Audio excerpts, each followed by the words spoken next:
Good evening, everybody. Welcome to the Fan Experience Podcast. I am your host, Mike Katos. Alongside me is my co-host, Rick Molina. Rick, how we doing? Doing well, Mike. Tuesday, back at it again, episode 47. A lot to get into, a lot to discuss. Super Wildcard Weekend, coaching changes in the NFL, a dynamite performance last night in the national championship game, and so much to talk about. So let's get started. I know you wanted to touch on Super Wildcard Weekend, so I already kick things off there. Yeah, I mean, it lived up to its billing. Super that it did. Weekend. So for the first time ever, six games going at it. Seven seeds from each conference, and there was some great games. It started off really, really interesting with the Bills and the Colts, and just a dogfight. Pretty much. And Phillip Rivers, he still can play the game, but a lot of miscues in the coaching and the managing ended up costing the Colts a victory, because I really think that they should have won it if it wasn't for those miscues. Not kicking a field goal when you have the momentum and giving it back. I mean, it was very close to getting that touchdown, but hey, what do they say in Fast and the Furious? Doesn't matter if you win by an inch or a mile. Winning's winning. It's winning. So the Bills were victorious. So as the second seed, they're going to go up against that lowest seed, which the middle seed, which happens to be, everyone thought it was going to be the Steelers. Everyone thought the Steelers were going to beat the Browns, handily. And that's not what played out. I know. So, it started out 14 seconds into the game. Center, snaps it over Roethlisberger's head. How do you miss Big Ben? I mean, the guy is such a 6'6", man. How do you snap it over his head, man? Obviously it wasn't in the cards for them. No more TikTok dancing for the rest of the playoffs.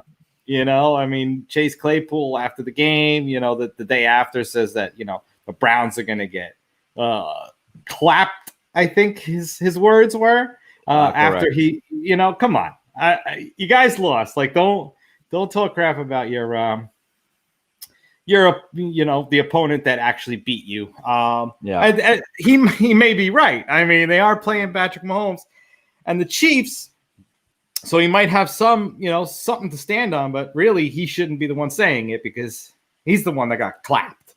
Him and his team. That was a big upset, but the Steelers did put up a fight at the end.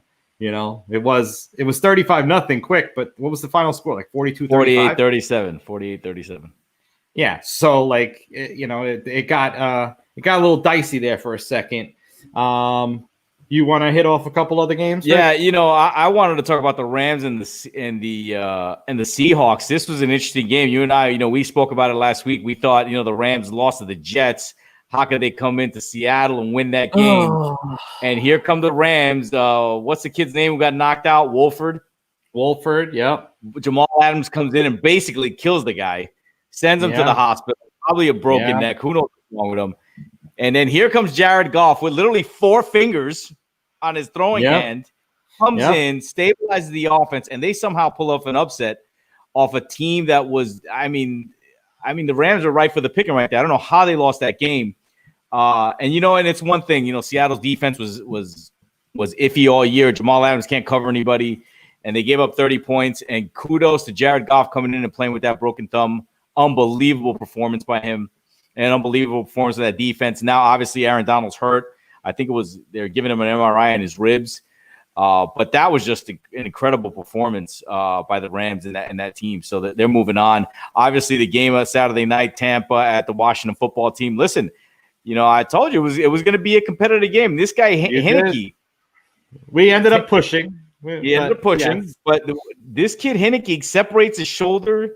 I believe is at the end of the third quarter and plays with a separated shoulder and leads him to a victory. The whole fourth quarter, playing with a separated AC shoulder in his non-throwing shoulder, obviously. Right. You know, but at the end of the day, Tom Brady and that experience, I mean, they just overwhelmed them, and they were the better team. So kudos to them. And then Sunday's match was that Baltimore-Tennessee game was just straight smash mouth football. I mean, they were just going back and forth, and then Baltimore sort of taking over late, and then after the game, nobody shaking hands, and people Lamar dancing Jackson running away, yeah. People dancing on logos in the center, in the center of the field. So it was good. It was good to have that combat. And then you had Chicago at New Orleans, and Mitchell Trubisky is just brutal. I mean, that was a tough game to watch, man. That it really was.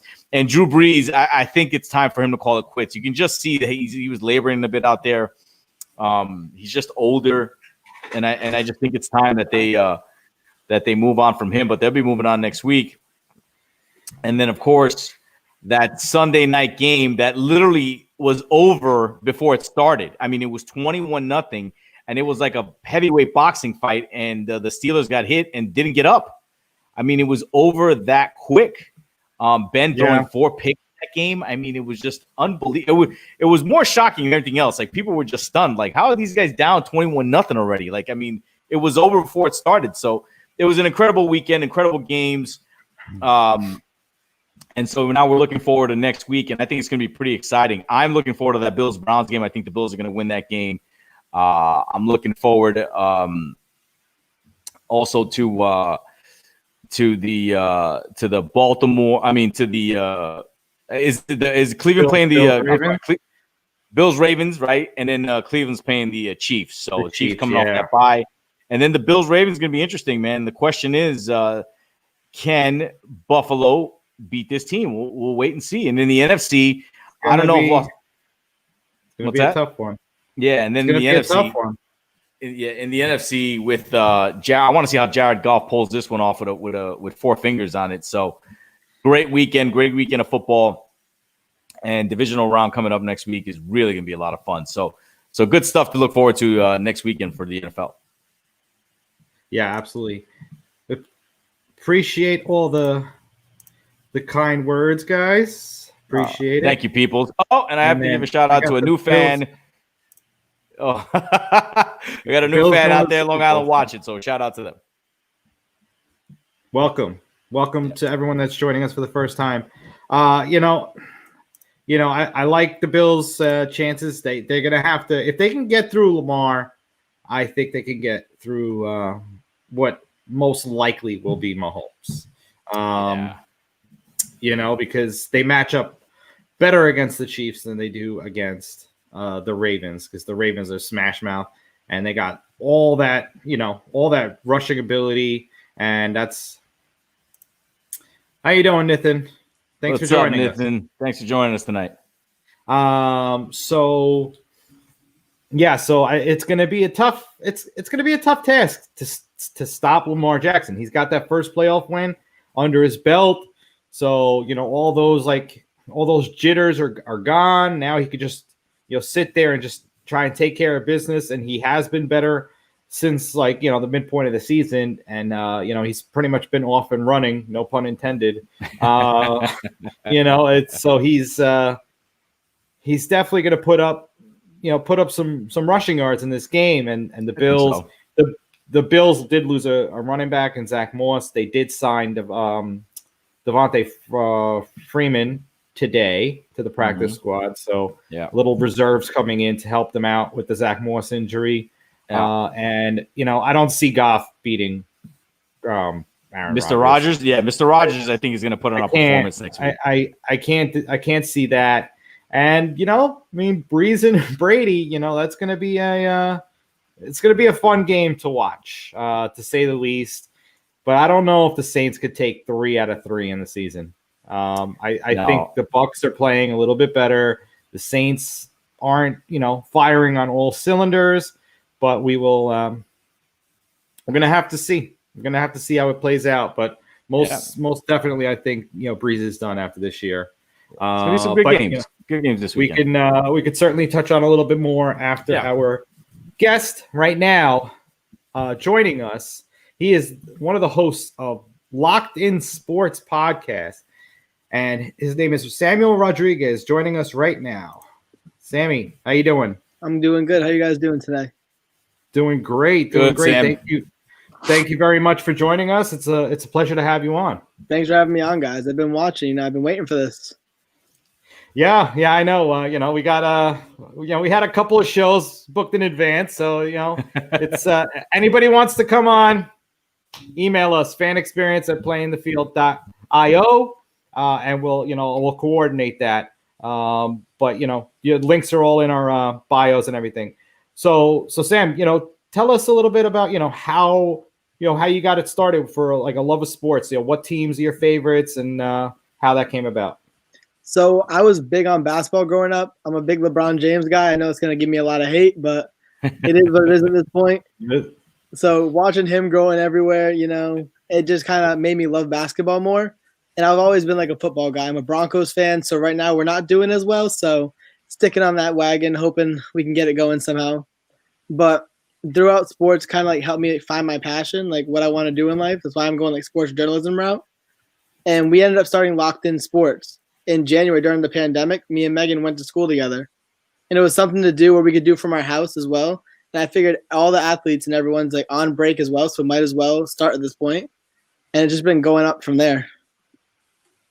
Awesome. Yeah. I mean, the pandemic, we started it during the pandemic too. And it's fun. Like, obviously you went into school for broadcasting and journalism, so you always wanted to do it, but talk to us about starting, the podcast and how much fun it is and, how much, work it takes and stuff like that.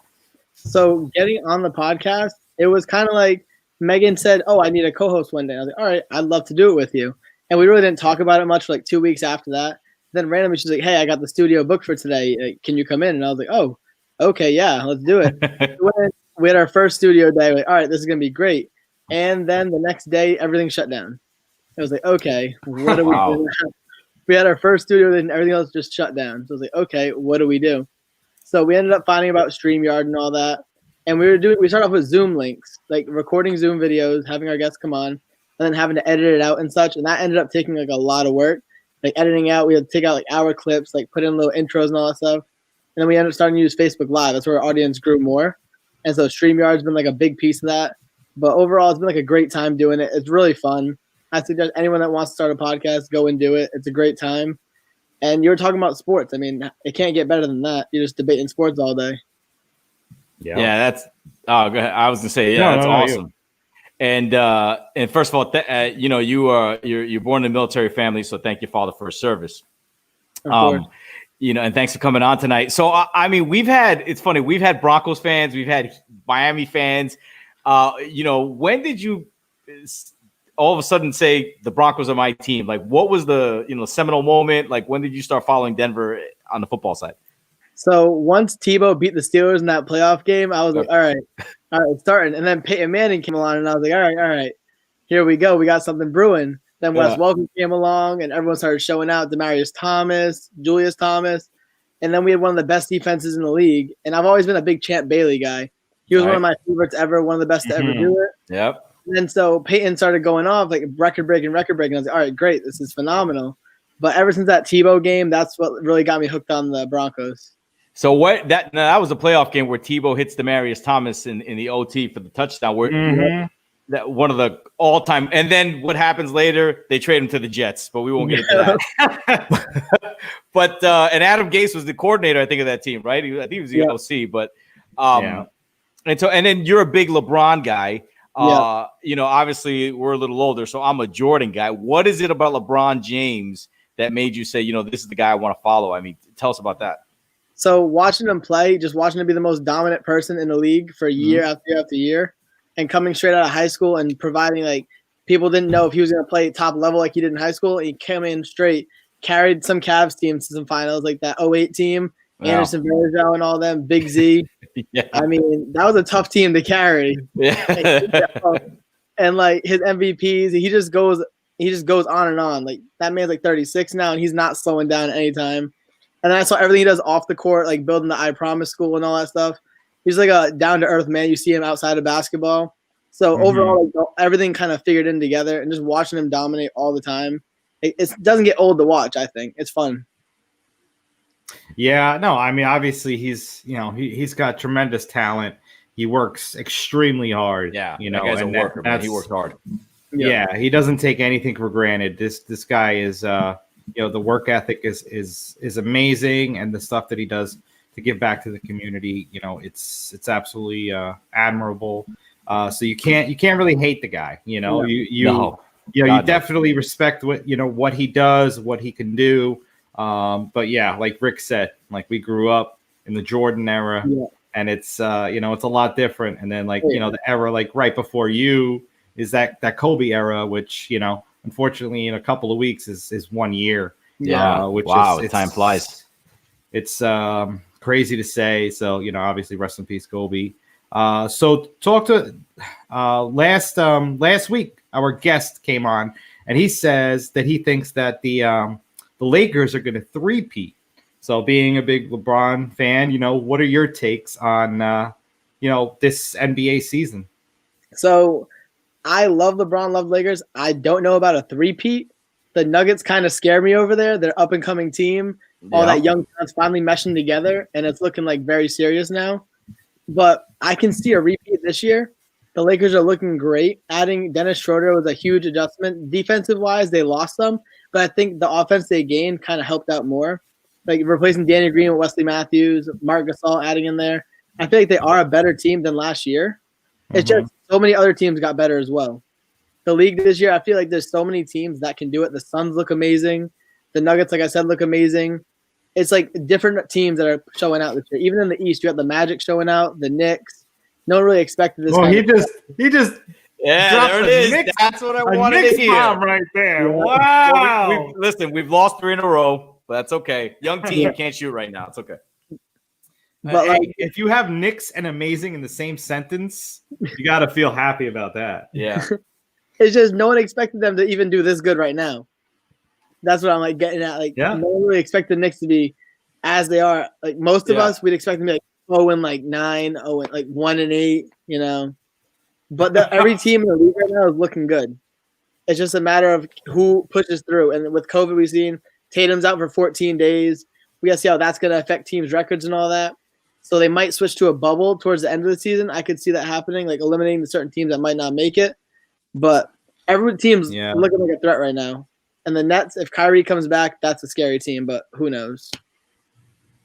Yeah, I mean, obviously, we hope that they can get through the NBA season without a hitch. And NHL starts tomorrow, so we're hoping that can go off without a hitch. Yeah. MLB said today that plan on a 162 game season. So we'll see. We'll see what happens there. But we all certainly hope for it. Oh yeah. That there's no doubt about it. I mean, some people don't want 162 MLB games and some people want less, but regardless. So what is your prediction for NBA Finals? You like the Nuggets in the West, and then who do you like in the East? So this season, I'm still sticking with the Lakers. Oh, okay. So I have Lakers in the finals this season in the West. And the East, I honestly have the Celtics. The way they're playing right now, I'm not a big Celtics guy, even in Massachusetts. I get a lot of hate for that. Yeah, Celtic pride, man. Come on. But Jaylen Brown's showing he can be that guy over there. He's showing out. And Tatum's gone for a couple games, but them two together is looking pretty scary. And then Kemba, once he comes back, I feel like they added depth with Jeff Teague in them. Tristan Thompson's a great rebounder. That's what they needed. So they're looking pretty serious with it. It's just a matter of if they can close games out. That's been their problem for the past couple of years. But if they can close games out, I see them getting to the finals over there in the East. Nice. Sam, talk to us about what's going on with the Nets. Kyrie Irving he is one of the most interesting athletes, I think, of our time right now. He's had these issues with Boston. He wanted to stay, then he leaves. He wanted to leave LeBron because he wasn't getting his due. Comes to the Nets, Kyrie, great. I have someone who can shoot. Then he goes AWOL for a week, doesn't want to talk to the media. Like, what's going on over there? Like, is he having just a breakdown? I mean, what's happening with him? Kyrie probably won't finish his career before he hits his prime. The way he's going right now is looking like he doesn't care. Really, he was burning the stage around the arena. I think he's going around playing games. And he's like, "Oh, I just don't want to play today." It's looking like he's not, his passion for the game is not there anymore. I mean, he has one of the best teams in the East that should easily carry him to the Eastern Conference Finals, and he's still like, all right, I don't want to play. It's kind of selfish in an aspect. You see James Harden over there demanding a trade, but still playing every game, averaging like 40 points. Right. So the difference between them two is like ridiculous. And Kyrie wanted that team. He wanted Kevin Durant over there. He got the team he wanted, but it looks like he's not in the right headspace at all. Like you said, Celtics, he wanted to stay there. He leaves. He didn't play great at all. He couldn't lead his own team. LeBron, he wanted to leave that team because he wanted to lead a team. But he's not built for that yet. His mental strength's not there for the game, I don't think. He's just not ready. Yeah, and if you're Kevin Durant, I mean, you came over because of Kyrie. Yep. You leave Steph Curry, you leave stability, Steve Kerr, 3 titles. I mean, what does he got to be thinking? Like, he must be like going like, what did I get myself into? Yeah, Kyrie's the main reason Kevin Durant went over there. Yeah, he didn't come to the Knicks because of him. Exactly. And he's over there now. He's probably like, what's going on? Like, I gave up a championship team for this. Like, they have right now without Kyrie, I don't think they can get out of the East because there's so many good teams in the East right now. You need both of them playing top performance. So he's probably frustrated and all, I'd assume. And they're close friends too, so I don't know what's going on. If they're talking back and forth, if he's like, all right, I need you to come back, like what's going on, or if he's okay with it. But I'm sure he's not happy with that all right now. Yeah, I can imagine. No, and I mean, it's still early in the season, so let's see. Maybe maybe it'll change. When it gets a little later and he gets a little bit more motivated. Yeah. Let's see. So are you living in Massachusetts now? Yeah, I'm living in Massachusetts. Everyone must hate you. You're a Broncos fan. You're you're a LeBron fan. You're a Yankees fan. Oh yes. Like, here we go. So talk to us about some of the abuse you get over there. So yeah, I go through it all the time. Middle school, I went through it. High school, I went through it because I've always been a big Yankees fan. People call me a bandwagon and everything, but my grandfather owns an apartment building right behind Yankee Stadium. So we used to go to Jerome Avenue over there. All right. We'd watch the games on top of his apartment, like from the roof of it, because we didn't have to pay to get in the game, so we could like see it from his roof.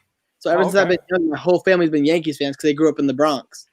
Nice. So over here, trying to explain that to Boston fans is kind of hard. It's like, no. You don't live there. You're fine. You're Red Sox. Just be a Patriots fan. Like, no, sorry, I can't do it. And the LeBron thing tops it off. People over here hate LeBron, so it doesn't work out well.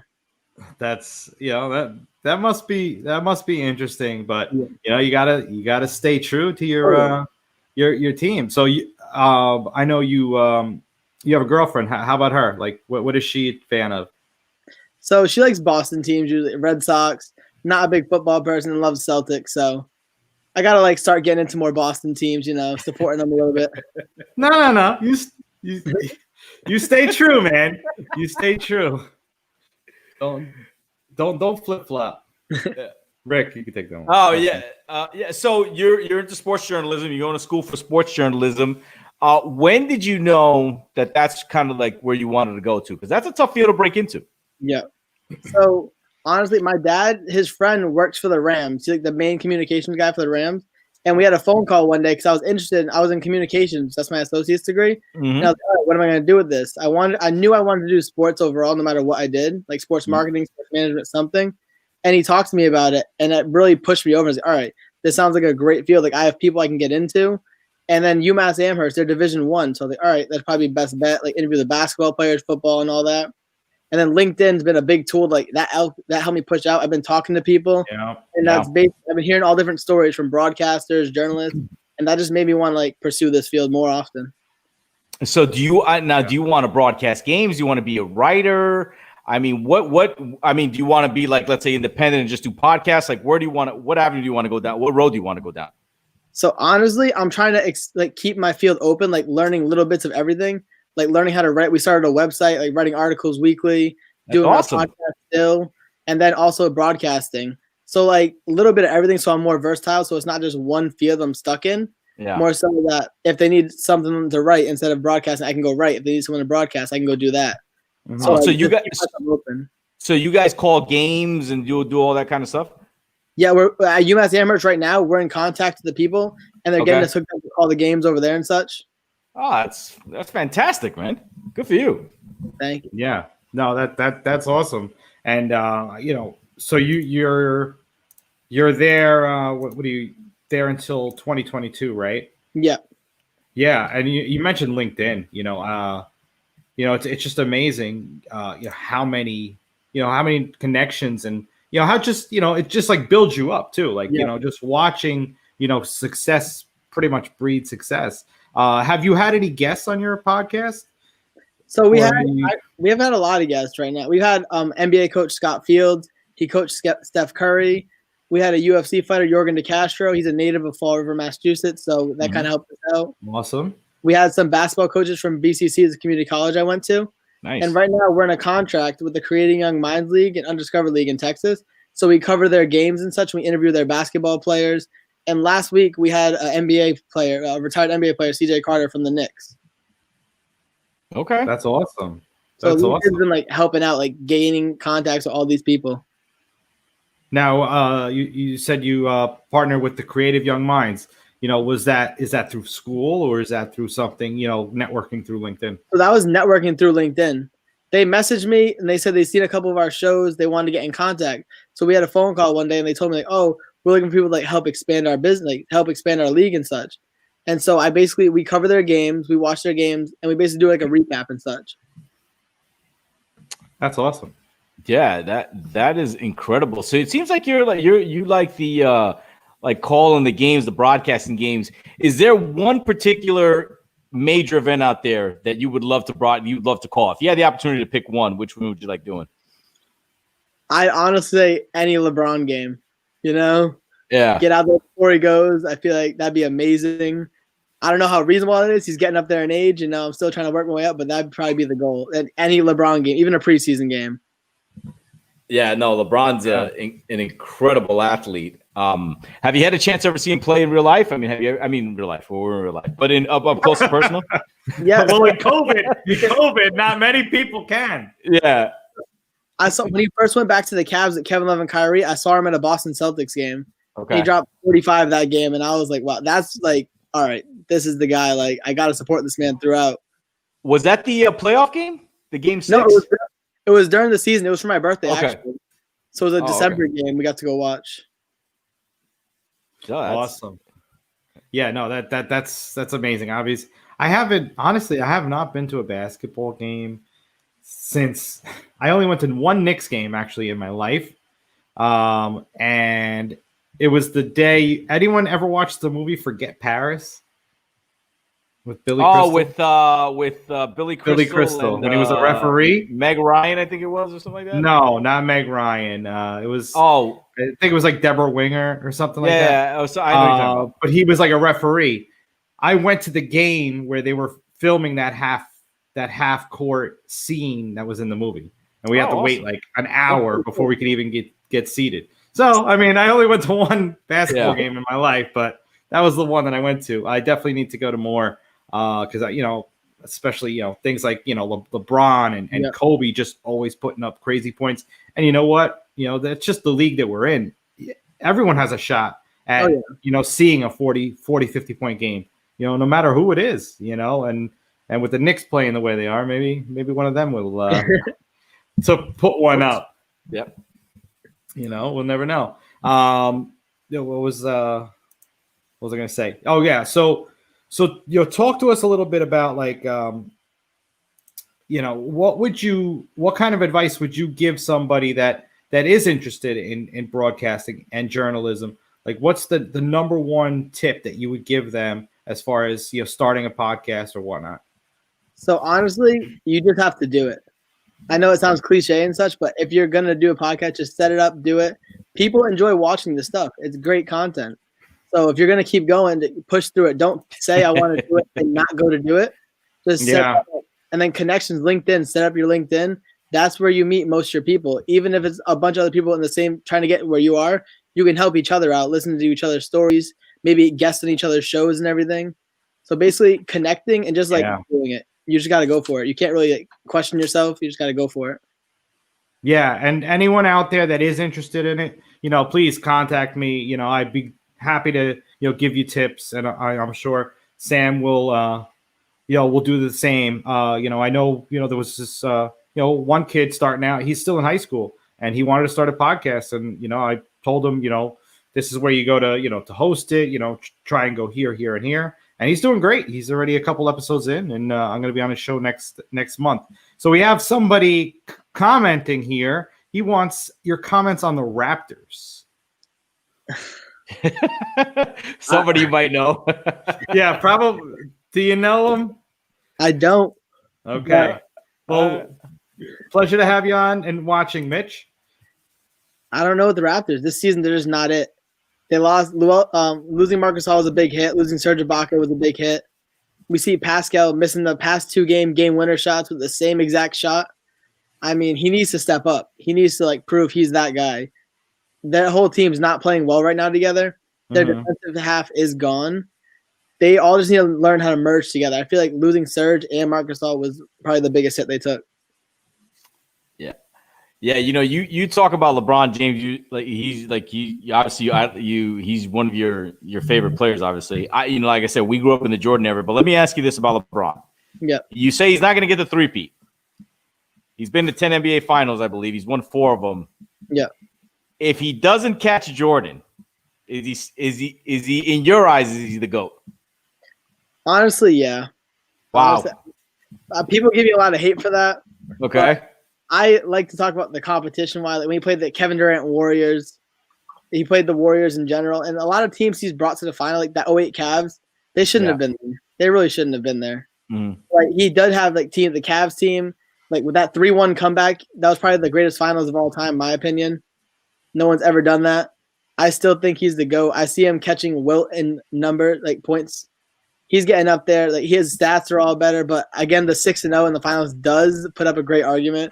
It does hurt, but also Michael had Scottie Pippen and all them throughout his whole time. So it's a back and forth. I think there's no right answer. It's going to go on. It's a fair answer. If LeBron gets the 6 rings, then it's okay, let's get off it. But if he's not there, it's going to go on forever, that debate. Yeah. See, I'm going to believe. Obviously, I still think Jordan. But it's close, man. I mean, because the guy's been to 10 NBA Finals. He's going to lead the league. He's going to lead the league in stats with points, assists, rebounds, what have you. But here's the thing: he should have lost to the Spurs in that Finals where Ray Allen hits that 3. Mm-hmm. He should have lost to the Warriors if Draymond doesn't lose his mind. And if he's that dominant a player, Jordan dominated his era, right? He beat Karl Malone, beat Patrick Ewing, Isaiah Thomas. He eventually beat them and the Celtics and all that. Charles Barkley at that time. But LeBron's had this thing where he's lost to some of Steph Curry should have won 4 titles already, right? So and I'm not going to say Steph Curry's in his league. Maybe he is, maybe he isn't. That's up for debate. But I just think that Jordan is still up there. He's in that class. But I mean, listen, 10 NBA Finals appearances. I mean, that's nothing to joke about. So, that's where I stand on that. But I think they win it this year. But I'm with you. I think somebody like Denver and the West is eventually going to catch them. Out there. But tell me about the Clippers. What's up with Kawhi? What's going on over there? I mean, that's kind of a mess over there, no? As soon as Kawhi signed with that team and Paul George went over there, I knew it would never work. That team, they have no chemistry whatsoever. Kawhi is the heart and soul of that team, as we saw in their 50-point blowout when he wasn't there to the Mavericks. That was ridiculous. Yeah. And Paul George, I don't know if we can trust him in clutch moments as we saw in the playoffs. Yeah. That bubble format showed who could play basketball and who couldn't because there was no fans. It was just YMCA gym basketball. You just play. No extra help from no one, nothing. No I'm trying to think the fan experience, everyone screaming at them, no cheering, no nothing. It was just straight up basketball, and he choked it out. I feel like he got his payday. He's kind of all right, whatever. And Kawhi, the whole I'm not coming to practice this day. I need a house in San Diego. You've seen, they don't work together. That whole team doesn't work together. I feel like the people lower them. Patrick Beverley spoke on how he doesn't like how Kawhi gets special treatment.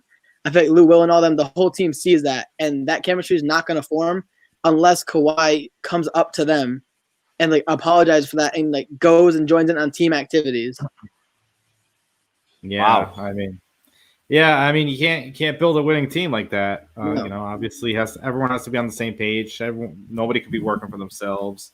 It's a team sport. Unfortunately, you have to work as a team. So, so let's change gears. Talk a little bit about football. Obviously, football playoffs and whatnot. But since we were on the LeBron Jordan debate, let's go with you're one of your quarterbacks, Peyton versus one of the quarterbacks that you do not like because you're in Boston or you're in Massachusetts, yet you still don't like him. So who's the GOAT, Peyton or Tom Brady? I knew it was coming. I hate to admit this. I do put Brady a little bit above Peyton Manning just because of the success he's had in the Super Bowls.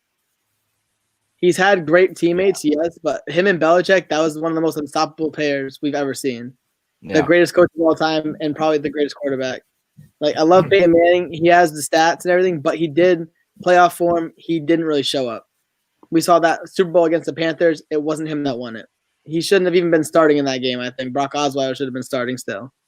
Wow. Tom Brady, he carried them there. Peyton was hurt, and he really didn't show out. But Tom Brady's, like, we see the age he's at now. He's still performing. It's kind of scary, honestly, that he's still doing the things he's doing at this age. But I have to put him a little bit above it. As much as it pains me to say it, Megan's probably I'm gonna hear an earful from her tomorrow.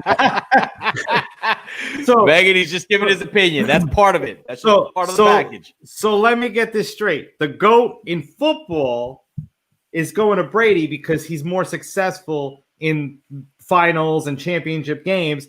But LeBron and Jordan, obviously Jordan's the one that's more successful. LeBron's less successful, but has more of the, seasonal accolades than, more than Jordan has. So why the split there? LeBron has the playoff stats too. It's just the finals record. LeBron doesn't have the rings though. Yeah, but still, the finals record. That's what I'm saying. Peyton's playoff performance, like his accolades, aren't really there. He has the 2 rings, yes. But Tom Brady's stats are all way better in the finals. LeBron's stats in the playoffs are probably the best we've ever seen. Being this 10 straight finals and such, that's ridiculous.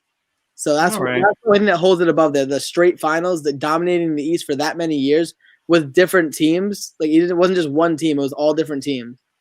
So that's the only difference for me right there. All right, okay, I'll give it to you. I'll give it to you. NFL playoffs, obviously Tom Brady's still in there. What is your prediction on, who makes it the rest of the way and who ends up playing in Tampa at Super Bowl 55? So I'm going to have some hate for this. I've been hearing it. I have Drew Brees and the Saints making it. I feel like because this is Drew Brees last year, if he wins, he's going to retire. Yeah. So I feel like if he does come back to peak form, last week he was all right. He wasn't amazing. He was okay. But if he comes out and shows out, Alvin Kamara shows out, they will beat the Bucs because I don't really trust the Bucs right now. As we saw last week, the Washington football team, that was a really good game that honestly had Washington winning in an upset. I didn't expect the quarterback to come out and play that way. He played ridiculous. It was amazing. And they put up a fight because Tampa Bay's defense doesn't seem it right now. They really don't seem it right now. And then I have Pat Mahomes coming out because, it's Pat Mahomes. He's going to be one of the best quarterbacks ever. He's going to dominate the league for years. His passing is ridiculous. You see all the trick plays he does, the no-look plays. And that team, I feel like the chemistry is built.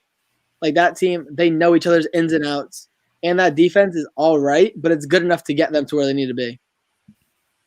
Okay. All right. So quick. So obviously you think the Saints are going to beat the Bucs this weekend. Yeah. You think the Chiefs are going to beat the Browns. I could agree with you on that.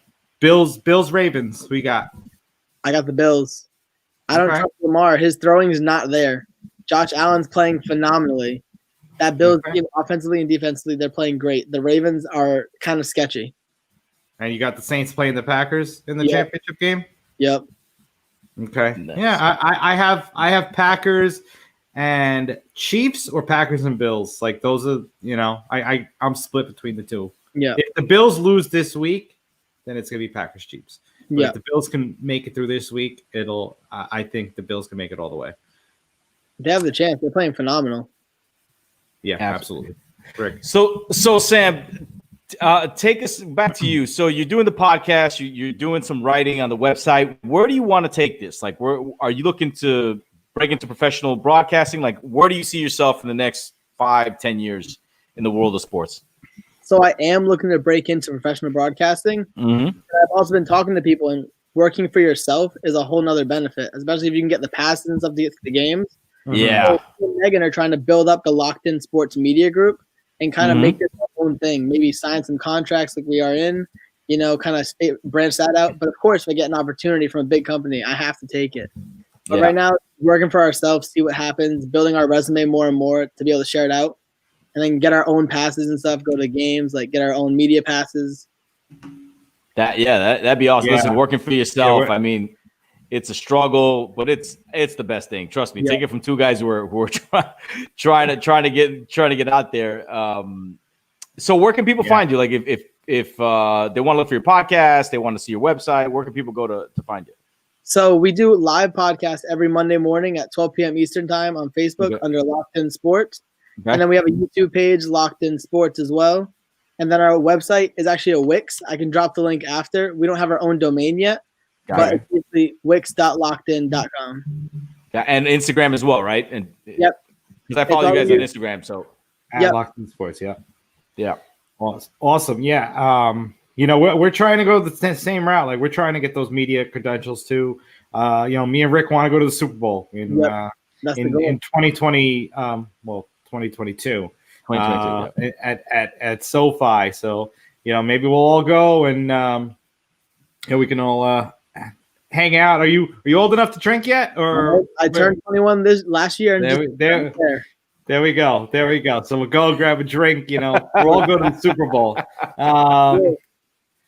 So I appreciate you coming on, Sam. Definitely, and wish you the best of luck with everything. Locked In Sports and everything you guys got going on. Send our best to Megan as well. Hope she's watching, and we'd love to have you on. Some other time. We'd love to come on your show if you'll have us as well. But for sure, good luck with everything. Of course, thanks. We'd love to have you guys on the show. That'd be great. Perfect. Yeah. Let's talk about some Jordan LeBron debate. I'm down. Yeah. Down. Thank you guys again for being on, though. It means a lot. No worries. Anytime, man. You got a home here. Anytime. Right, thank you, guys. All right. Have a good night. You too. All right. Bye. All right. There you have it. Sam Rodriguez. He's up and coming, that kid, folks. Check him out on his he's young and he's determined and he's hungry. He's driven. He's hungry. That's it. That's all you need. Thank you very much for tuning in, Mitch. It means a lot.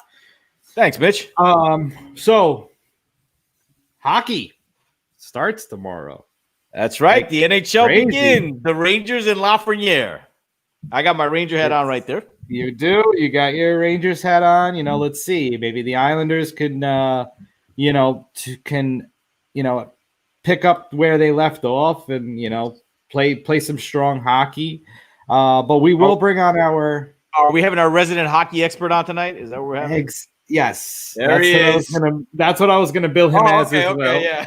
I'm a resident hockey expert. You saw him last week.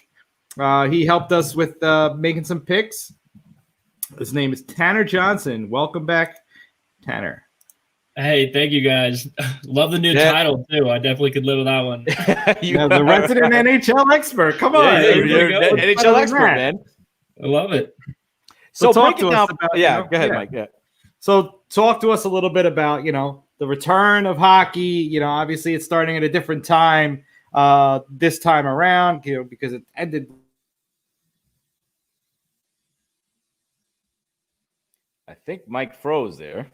I think so too. I think we lost him. Yeah, I think we lost him. But I think, well, let's get into it because obviously hockey's starting up again. So for our fans out there who are big hockey fans, obviously I'm wearing my Ranger hat. So break it down for us. What does the NHL fan have to look forward this season and who to look out for? Yeah, well, honestly, so first things first, if we're going to be talking hockey, I got to give a shout out to the U.S. World National Junior team for winning. Yeah, they just won. They beat Canada. Yep, that was a huge win. They were definitely favorites in that tournament, but Canada, that was insane. I can't believe they won that game. So huge shout out to them. But back to the NHL. I think there's 5 big storylines that we're kind of talking about this year that I think you should kind of be looking for. And I think the first thing is really the entire kind of change of the divisions in kind of what's going on to the pandemic. And so I think it's just going to be a this year thing, but they've got 4 new divisions. And what's going to be happening is you've got the North Division, you've got the Central Division, you've got the West Division, you've got the East Division. And each of those teams within those divisions are just going to be playing each other throughout the entire regular season, which is going to be wild. So you got teams that are going to be playing each other anywhere from like 8 to 10 times, which is something unprecedented. We've never seen anything like that. And so I think, and a lot of the teams that are in those same divisions together are huge rivals. So you're gonna see these rivalries get renewed on a level that I don't think's ever been seen, which is gonna be wild. So if you're just a casual fan, I think watching hockey games this year is gonna be wild because I think there's gonna be a lot more fighting, a lot more animosity going on, which I know is huge. Anybody who loves to watch hockey, that's awesome. So yeah, that's definitely one of the big things. I think the second thing is that the season is just going to be condensed from that 82 game season to a 56 game season, which is kind of wild because for the first time ever, there's legitimately going to be a game played every single day from the start of tomorrow to May 8th, the end of the season. That's pretty cool. So that's going to be kind of that's going to be kind of insane. There's going to be hockey on every night, which is awesome for the hardcore hockey fan. And I think what you're going to see with regards to that is what teams can kind of keep up. You see these lulls throughout the season through a normal 82 game season. And with that many games, I think you can kind of go through those lulls and still have a chance to be competitive in the playoffs. I don't know if that's going to be the case this year. I think that with the shortened season and with so many games being played, I think you're going to see teams who are going to go on these long lulls like they usually do.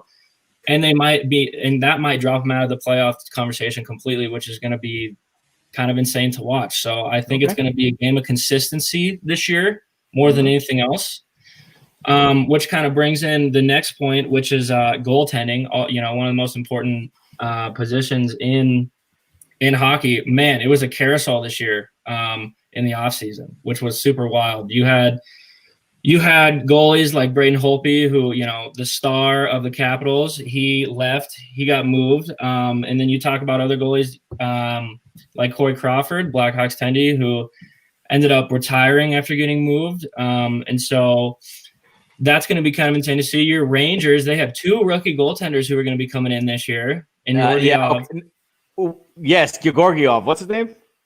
Yeah, Georgiev. That's him. Yeah, which is going to be pretty wild in itself.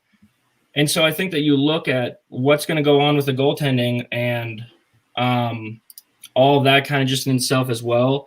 Because I think what you have to do when you're looking at certain situations like that with regards to those hockey teams is because we were talking about consistency a little bit earlier, are these goalies going to be able to stay consistent? And with a bunch of these rookie goalies coming in, are they going to be able to stay consistent throughout the entire season?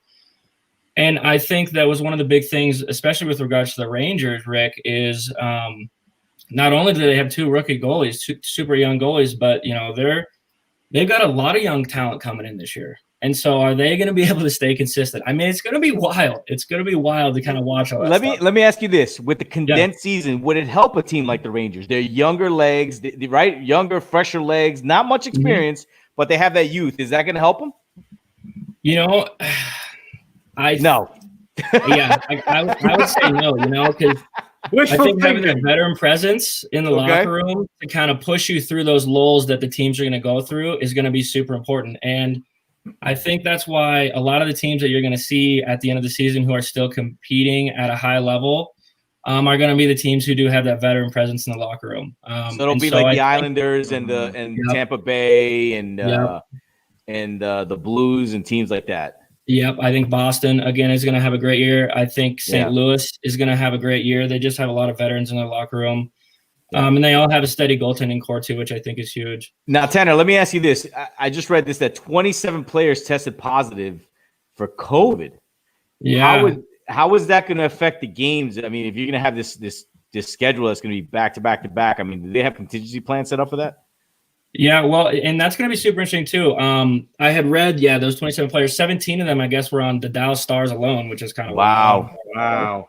Yeah, but I think it's going to be a lot like what's going on in the NBA. You don't have a lot of players on the bench. Like in the NFL, you got a lot of players who are on the bench. You got a lot of players who are on the sideline. Just like the NBA, you don't have a lot of players that you can call up at just a signed notice. And so I think you're going to see teams who are going to be playing games with, like 11, 10 players, which is going to be kind of wild. If that even can occur, I don't even know if they're going to be able to do that in a game of hockey. I have no idea.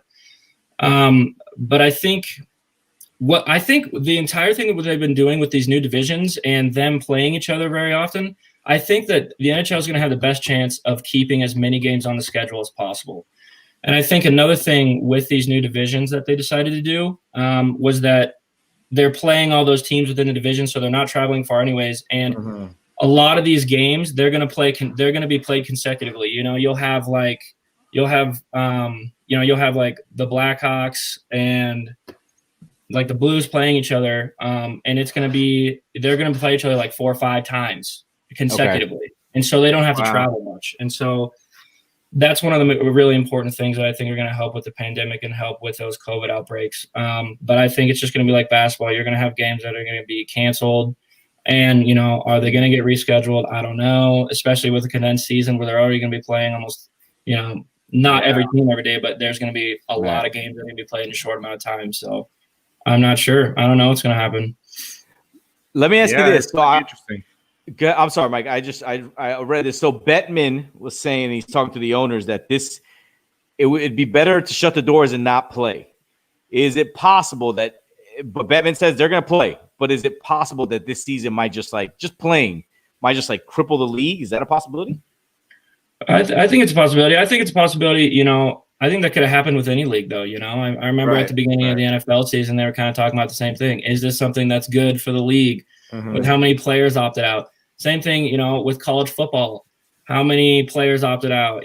How many teams opted out of the entire season together? And was that a good look for the league? Was that a good look for the teams? I think I look at the bigger picture, and I look at the fact that those guys, that's what they love to do. That's what they get paid to do. And I think that it should, and that's what I've loved about every sport is every league has given the players the opportunity to opt out if they want to. Yeah. And I think that's how it should be. I do. I think that you should have the personal option. If you don't feel comfortable doing it, then I think that you should have the absolute option to opt out with it having no negative effects on your contract status or anything. Yeah.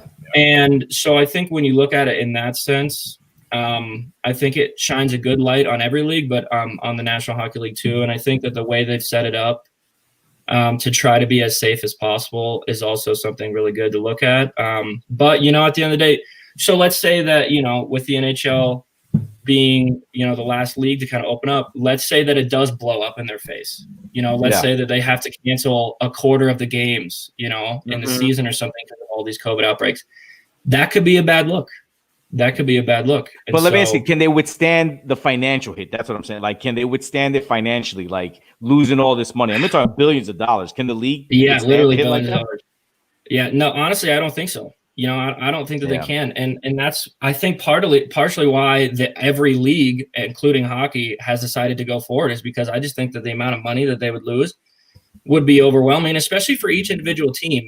They're already losing a mass amount of ticket sales. So you're looking at not only that, but then you got if you're going to take the entire season away, then you're going to be losing all those endorsement deals for all those players. And there's just a lot of things that goes into it that I think is just so much more than just the simple fact of like, oh, okay, we're going to bag this season, because I think it's the right thing to do. I think that, there's a lot of stuff that goes into it. And I'm happy. I'm happy that every league has decided to try and go with the season. And I'm happy that they're doing it safely. And it seems so far that it's been working out, and every league so far has been able to finish. So I'm hoping that the NHL will be able to do the same. Yeah. Well, NFL has a couple more weeks that they got to get through. True. I don't want to say that too early. Let's knock on wood. Let's make sure they can get through those. We talked about it just the other day, last week. How they should have a Super Bowl bubble. Like everyone should go to Tampa. By the time those championship games are over, there ain't no partying and whatnot. Like just go to Tampa. Stay in your little bubble. and just be ready for that game. You got 2 weeks to prepare. There should be no excuses at that point. But I heard that you were talking about revenue loss with the tickets and stuff. So the NHL's doing a little NASCAR on ice this year, right? Like where they're having some companies sponsor like their jerseys and their helmets, right? Yeah, which was I thought honestly a great move because I know there's a bunch of European programs that have been doing that for years, and that generates a ton of revenue. And I think that kind of to counterbalance the revenue loss from all those ticket sales. I think that was a great way to do it. I'm interested to see if it sticks. I probably will. Yeah, of course. I can't that's see the way why of the future. They do it in the NBA. They do it in the NBA, and I almost guarantee it'll stick. And I thought that was a great way of doing it for sure. I think that that's something that more leagues should honestly consider doing. I know that recently, with right after the college football has ended, they're like seriously talking about, I guess, kind of giving players the ability to endorse themselves and make money, I guess. The NCAA is still slamming that, but more and more people are talking about it every year. So it's just interesting what's going on with regards to that and the company side of stuff. Yeah. I mean, they're their own brand. So, if you could have people like Charli D'Amelio on TikTok making $50,000 a second, right? And she's like, why, especially, she dances and she gets, and she gets likes. But these athletes have been playing this sport their whole lives, practicing their whole lives. Yeah. Why can't they make a couple of bucks just by plastering a company's logo on their helmet? Yeah, exactly. But people like Charli D'Amelio, 16 years old, making $50,000 a second. Exactly. Just, she drinks Dunkin' Donuts and whatnot. I mean, it's amazing. More power to her. Obviously, America. It's great. That's what's great. Great to see what she accomplished, but you should give that opportunity to the people that are able to, really benefit from it. Yeah, no, I absolutely agree. I mean, the amount of time that they've spent to get to that point in their lives. And the amount of TV time that they get anyways, and the amount of times that their face is on social media and on mainstream networks, you should be able to monetize that. Absolutely. Everybody else is able to in any other aspect of life. So I agree. All right, Tanner Johnson, our resident hockey expert, your predictions for the Stanley Cup Finals and winner, and give me some hope for my Rangers. I mean, break us down some Rangers and some Islanders real quick as we get in here. So I'll do the Rangers and Isles first. So the Rangers, they've been slumping pretty hard these last couple of years. We can't shy away with that fact. But I think, in absolutely no disrespect to Henrik Lundqvist whatsoever, he's an outstanding goaltender, was for a long time, but he was getting old. Yeah, and you gotta have a steady backstop to make it far in the playoffs. You absolutely have to. I've been a believer of that since day one. And so I think that they've moved on with him, and they have two young goalies, which I think that is absolutely massive. Having two guys who are going to be able to kind of not only ride each other, but compete with each other. I think that is going to be massive. And so, I think the Rangers might be a sleeper this year. I really do. There we go. I do. I think they might be. I think they might have the offensive talent as well. So I think that if their goaltending can stand up and their offensive talent can show up and they can stay consistent, I think that they're going to be pretty decent. And the Isles, same thing. They've got Varlamov, who played amazing last year for them. And so they've got a great starting goaltender. They've got another young goaltender who a lot of NHL analysts have been saying, watch him too. So they got two good goalies, which is awesome. And they have a lot of offensive firepower too. So they had made a decent playoff run last year. So I think that overall it's I think both teams honestly might be sleepers this year, and I think they could actually go pretty far if they stay consistent and they're able to. I've always been a firm believer that if you're able to run into the playoffs hot, and you'll stay hot through the playoffs. In hockey, I don't know why that is, but I've always been a firm believer of that. So I think that if those two teams can at the end of the year kind of show up and make a run for it, who knows? That's what I love about hockey. You never know. Like, it's wild. So, and your final predictions?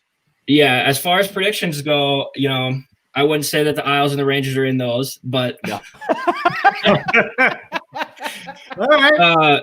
But I think it's going to be interesting. You got the powerhouses. I think the Lightning are going to be unreal again, which is frustrating to say, but they really didn't lose anybody. And they've got they've got a lot of young talent. They've got good goaltending. I think that you could definitely say that Tampa Bay will be in it. I think that Boston will be another great team this year. Yeah. It'll be interesting to see what the Capitals do. They've got a young goaltender who's coming in now that Holtby has been moved. They just brought over Chara to kind of bolster their defense a little bit if it's going to. He's pretty old. Yeah, Daniel Chara, was he like his 40s or something? Yeah, I mean he's old, but he's still playing. I guess I don't know. He's been doing decent. And they still got Ovechkin, who is he going to catch Wayne Gretzky? That's another wild conversation that we could have. I mean, who knows? I was watching today that there's a lot of analysts who think that he honestly might. So that could be wild. I think he's going to have another great year, another great scoring year. So Capitals. And then, the old resident Colorado Avalanche, multiple sources saying that they are supposed to be the favorite to win the cup this year. And that's not even me being biased. So sure. I don't want to bring them up too much so I can talk about them now. That's all right. No big deal. Yeah, but they've got the offensive firepower. They've got probably one of the best forwards tandems in the league. I would say arguably they have the best player in the league in McKinnon. And so I think with regards to that, they're going to be scoring goals as following any team in the league. I think honestly their only question mark is going to be their goaltending, which scares me. That was their question mark last year, and I think that's what killed them. And I don't know why they didn't make any moves over the offseason. That was kind of questionable to me. But yeah, I think Colorado is going to be out of the West, definitely one of the top teams. And then I think St. Louis out of the West too. I think that they have a really good chance of making it pretty far in the playoffs too. So I think it's going to be a really competitive league. I really do. I think it's going to be a fun year to watch. I think it really is. Yeah, I need to pay attention a lot more. Yeah. I'll be watching some Rangers hockey. For sure, and it's a great year to do it. Like I said, there's going to be some serious stuff. I think getting fired up with how many games are going to be played against the same teams. I definitely need to make it a point to watch a little bit more for sure. Yeah. Tanner, our resident NHL expert, NHL hockey analyst, Tanner Johnson. There we go. Thank you very much for your take on this season. And, we will certainly pick your brain more as the season goes along. Yeah, looking forward to it, guys. All right. Thank you, Tanner. And thank you, enjoy guys. Tomorrow's games, Tanner. Oh, yeah, I'm excited. All right. Have a good night. You too. All right. Well, listen, it gave me some hope for my Rangers. We'll see. I mean, we didn't even talk about Lafreniere, but whatever. That's all right. No big deal. We'll worry about Lafreniere. Yeah. It's gonna be a long season. We'll wait and see how he plays, and then we can. So we have a lot of storylines coming out of Super Wildcard Weekend and the NFL. Mm-hmm. I think we need to begin with the firing of Doug Peterson in Philadelphia. Yep. I think, and as you read the reports out there, he just got tired of being told what to do. I think also he lost that locker room with what he did at the end of the game. Oh, wow. I think that stink doesn't leave you, man. I mean, you just can't go tanking games when guys are busting their ass out there. I think that didn't work out well. And I think the fracture with Carson Wentz didn't help him. And, it's just things that can't be repaired there. And they just parted ways. And so we'll see who's going to coach that team, but it's interesting what's going on in Philadelphia. There was some satire posts today on social media saying, Adam NFL Gase, memes, man. Adam Gase is in the building for the Philadelphia. No, he's not. Coaching job. No, it was all fake. Oh, okay. It was all fake, but it was hilarious. I couldn't help but laugh. I'm like, yeah, that's not happening. But yes, Doug Peterson let go. Brian Schottenheimer no longer with the Seahawks after pretty much an abysmal showing against the Rams this past week. Credit to the Rams defense, of course, but I don't know if you can blame him for that, man. I mean, but you got Russell Wilson. It's been, it's a lot of friction between him and Pete Carroll supposedly. So maybe Brian Schottenheimer stole some Pete Carroll's gum. Who knows? Well, you can't. Every play can't be DK Metcalf run 30. Bomb. Yeah, you got to mix it up a little bit. As far as the Jet coaching search goes, Robert Saleh is in the building today for his second interview. He is the front runner. I got to be honest with you. I don't know that I'm sold on this one. I mean, Bieniemy's still out there. I'm not a big Brian Dable. I don't want Peterson. I don't want the one, and we talked about this today. Aaron Glenn, the DB coach for the Saints. Aaron Glenn was a corner for the Jets in the 90s. He was a top corner for the Jets, drafted out of Texas A&M. I remember watching him young. I think for me, you need somebody in here with some presence who could have a feel for New York. And I think Aaron Glenn would be perfect for that. He knows in New York. He knows the New York market. He played here.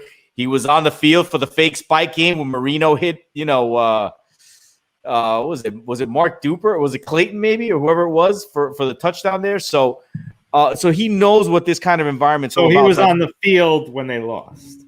Yes. He was on the field with So that's kind of like the Adam Gase. No. The Adam Gase effect. We hired Adam Gase because the Dolphins were good against the Jets. Hold on one second. Aaron Glenn is a good coach. All right, I would let him coach organized football. But don't say he's a good choice because he was on the field when they got beat by a fake spike. You're not getting it. What I'm saying is he knows this market. Like he knows the environment, the New York press, and he can handle that. And I think you need somebody who can handle that. Gase never got along with people. It rubbed people the wrong way. It was just bad. I think Aaron Glenn, knowing New York, would be a perfect fit here. But we'll wait and see, right? They interviewed Joe Brady, too young. So, I mean, right now, Salah's in the lead, but there are other choices out there. So, wait and see. Yeah, I mean, hopefully, when do you think a decision gets made?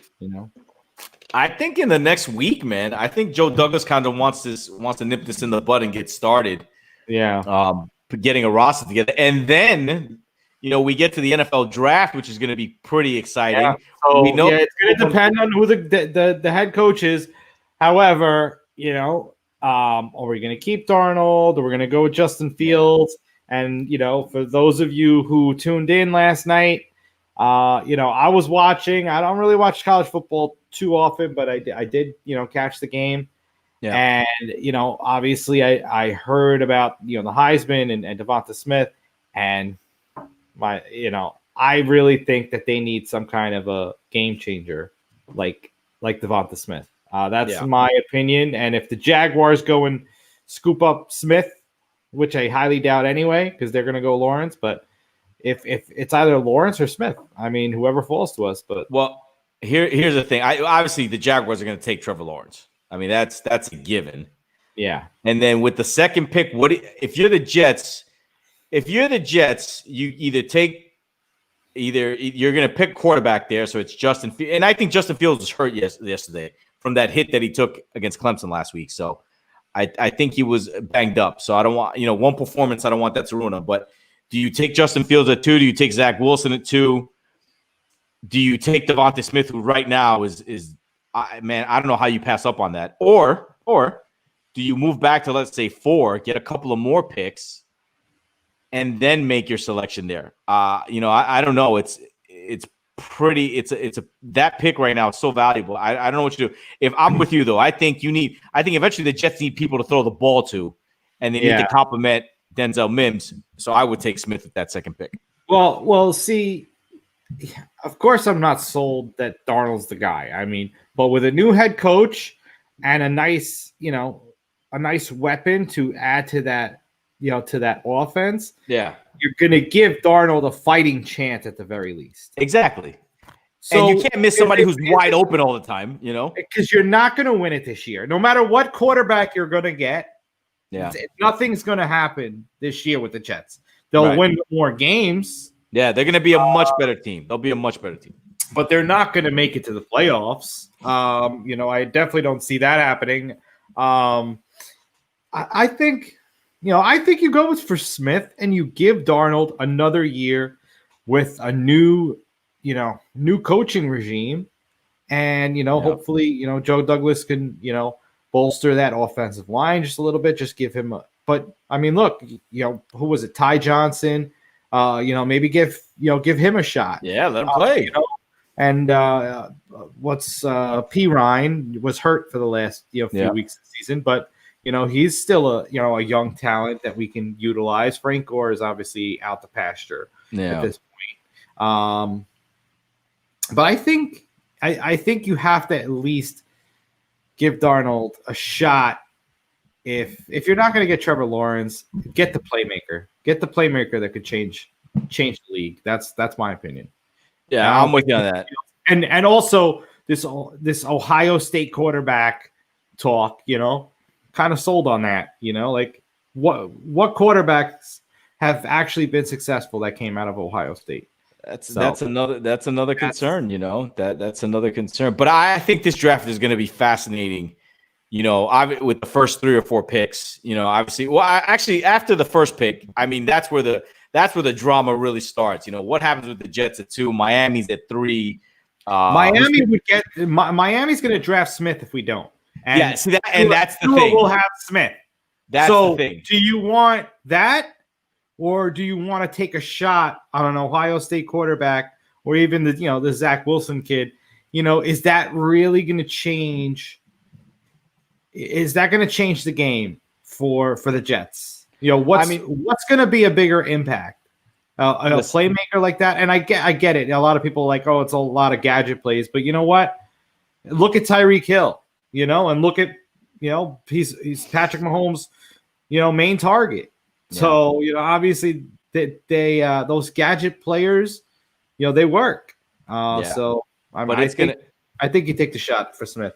Yeah, I think it's going to be fascinating. I think Smith goes 3, but here's the thing: if I'm the Jets, I keep an eye on what's going on in Houston with Deshaun Watson. I keep an eye out on that. It's gonna take a lot to make that happen.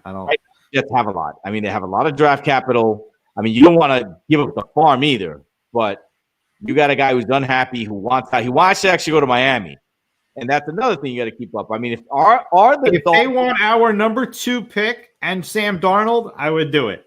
But other than that, I wouldn't. Yeah, but here's the thing with the Dolphins at 3. Are the Dolphins Yeah. Are the Dolphins sold on Tua? I mean, I think the jury's still out on that. I don't know that they're sold on him. And so if you have a shot, if you're the Dolphins, to trade for Deshaun Watson, I mean, and then Houston gets that pick back because that was their pick, and then you take your quarterback, Justin Fields, or whoever you want. I mean, it's going to be an incredible draft. I can't wait to watch it.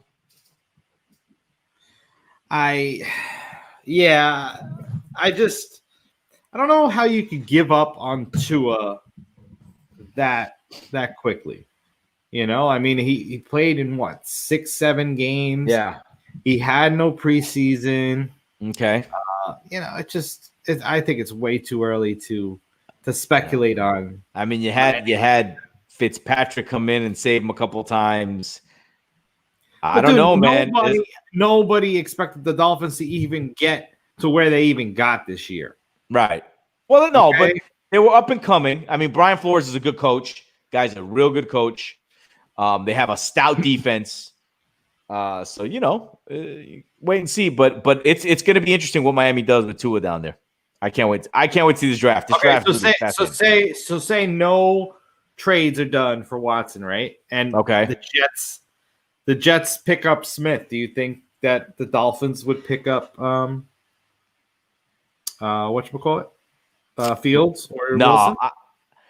Wilson? No, I don't think that. I think no. They would just stick with Tua only if it was Watson. Yeah, or Watson or bust. Right, or I think the Dolphins trade out of 3. They move down, get a couple more picks. And because they're going to be teams that need quarterbacks. Washington needs a quarterback. I think Atlanta needs a quarterback. Carolina might need a quarterback, right? So there's going to be some teams that need quarterback. Philadelphia might need a quarterback. Chicago needs a quarterback. Like, there's some teams that need quarterbacks out there, and those, they're going to willing to give up some serious draft capital to move up. So I think, depending on what the Jets do at 2, whether they stay or go, I think 3 is going to be fascinating. And I think there's a good chance that either Miami moves out of 3, or somehow there's a trade for Deshaun Watson in there, and it's good. I'm telling you, man, this is gonna be a fun draft to watch. Yeah, it certainly will be, and we got a couple. I think the 22nd pick, is that who we have? The 22nd pick, is that what it is? Is the Seahawks? I think so. Yeah, if that other running back from Alabama's there, take that guy too. Oh, Like- Najee. Yeah, Najee Najee Harris. I think. Yeah, take him too. He was nice last night too. Yeah, so you get Devontae Smith and you got Najee Harris, man. All of a sudden, man, let's go. Now Sam can't say he has no weapons. I don't want to hear that Sam has no weapon stuff. Yeah, no. Damn. I mean, that would be nice. But I really do think Smith is the way to go. Okay. But, we will see. I mean, we're not the decision makers, and No, obviously that Watson thing could loom yeah. loom out there, and it's also going to depend on the head coach too. So Yeah, and yeah, because because ways to go. that's why I'm a little worried about Saleh. Because if it's Robert Saleh, is he going to be more of the conservative? But if it's Bieniemy, I think that there's a chance for Smith. Yeah, no. If it's Bieniemy, there might. See, if it's Bieniemy, I think there might be a chance for Fields getting drafted there. Why? Because I don't know the importance of Tyreek Hill. No, I know that, but I think Bieniemy. I don't know that Bieniemy sold on Darnold, right? So I don't know that he sold. I don't know that they're sold on Darnold, and I think Bieniemy will want to come. He'll want to come in with a new offense and his guy and do it his way. Isn't there a quarterback that's like a little farther in the first that has some Zach Wilson, the kid out of Alabama, whatever his name is yesterday, he was throwing rockets all over the field. Mac Jones. Mac Jones. Man, listen, if you're the Jets and you get Devontae Smith, can you go Devontae Smith and Mac Jones? And Mac Jones at 22. There might be a possibility there. I mean, that kid has a rocket for an arm, man. He's throwing dimes all over the place. You got the chemistry. Hey, yeah. I mean, I don't think it's the worst thing in the world if you can try to land both of them. And then trade Darnold for a 2 and a 5 or something like that. I mean, get something for him. Yeah. But clearly the Jets need weapons on that side of the ball. Send Darnold over to Pittsburgh. And well, two things. Obviously, the Jets are that 2 pick is going to be fascinating. And teams will be looking to trade into that top 1, that 2, 3, or Cincinnati's not going to go there because they want Penny Sewell. They need help on that offensive line. But 2 and 3 are prime picks, especially 2. But I don't know that if you're the Jets, and I'm with you, that you get out of 2 and give up Devontae Smith. I really don't. Unless Devontae Smith. Unless you say, I'm taking Justin Fields, or I'm going to stick with Darnold, take Penny Sewell, and I'm going to trade for OBJ. OBJ? Yeah. Because Cleveland. Okay, gotcha. Cleveland, okay, clearly. So instead of Smith, you're picking. Yeah. And bringing Beckham back to New York. Yeah. I don't know. Or if you're the Jets, draft Smith, trade for OBJ, draft Najee Harris, and all of a sudden you are an offensive team, man. Yeah. Yeah, and then Darnold doesn't really mean anything at that point. Yeah, then you can't make all bad gadget plays all over the place. Right. The only concern is who's getting the ball and all that stuff. But I mean, the Jets got to get creative here, man. I mean, there's talent out there; they can make some moves. Herndon needs to step it up because, this guy was supposed to be something, and I mean, he did pretty good towards the end of the season when we didn't want him to. When he didn't want to play. I mean, when nobody else was playing, he woke up. Yeah. But it's certainly going to be very interesting. Yeah. But it's all going to start with who we have leading the ship. Leading the ship. And I mean, obviously, no matter what happens, I don't see them going any more than 7 or 8 wins at the best. Listen, it's better than 2. Yeah. Absolutely, it's better than 2. Yeah. Actually, 0 would have been better than 2. Oh yeah. Well, let's not get into that. But yeah, I think we've rambled on enough tonight. Yes, we talked enough NFL draft tonight. Yeah. So my Knicks, they've lost 3 in a row. They can't shoot right now. RJ is building houses on rims. Needs to get it together. Yeah. We need another scorer. We got to find somebody to score. So that's just that's that on the Knicks. In due time, my friend. In due time. I mean, you've waited a long time. You can wait a little bit longer.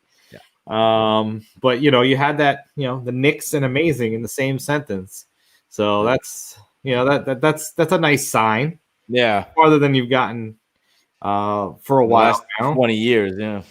Yeah. And, speaking of amazing, real quick, Mickey Callaway, the Mets ex-skipper, he said that Carlos Carrasco has #1 ace material, as in like he could, he has the material to even be better than DeGrom.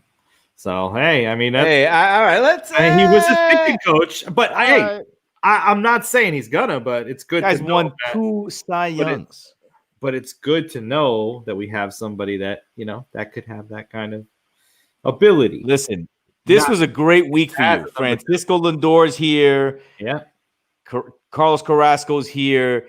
They're talking George Springer. This is a good week. And Chris Bryant. There's talks about that. This is a good week if you're a Met fan. This is what the Met fan wanted: an owner who's active, who's aggressive, who wants to put a winning product on the field. And he's thinking about bringing back the black jerseys. All right, I'm not a big fan of that. I love the black jerseys. Dude, no, I'm not. No, not when it's 97 degrees and the humidity is at 100%. Are you playing? Are you playing? No, I'm not playing. But I feel for the human beings out there. Jesus. Nah, I love the black jerseys. They're cool. And they do play them in the morning. Yeah, they do wear them in the afternoon. But if you're a Met fan, seriously, Mike, this has been a good week for you. Been a good week, because this doesn't happen if the Wilpons own the team. I don't even think. I don't know that if the Mets are this aggressive, if A-Rod and J-Lo are on the team, I don't know that they have the cash to do this kind of move. But good for the Mets. Even A-Rod came out afterwards and said that it was just a business deal. Like he wanted it for the brand name and the brand recognition, and then he was going to sit there and all of his focus was going to be on developing the area around it, and he was just going to use the Mets as that money grabber, and try and make money off of the name. And the Met fans saw that, and the New Yorkers saw that. We got the right guy for the job. MLB saw that, and they got the right guy. So kudos to the Mets fans. Yep, absolutely. All right, so got another great show in store for you on Thursday night. Until then, enjoy the beginning of the NHL season tomorrow. And we want to thank our guest tonight, Sam Rodriguez, and our resident NHL analyst, Tanner Johnson. Yeah. So until Thursday at 9 p.m. Eastern, good night, everybody. And we will see you then. Take care, everybody. Peace. As always, word from our sponsor as we sign off. Do you want to meet other sports enthusiasts like yourself? Playing the Field can help you connect with people who love sports as much as you do. For friendship or romance. You can showcase up to 5 of your favorite teams on your profile trading card to make it easier to find fellow sports fans. Now you can talk about sports, go to the games, or play sports with others who share your interests. Find out more at playthefieldnow.com.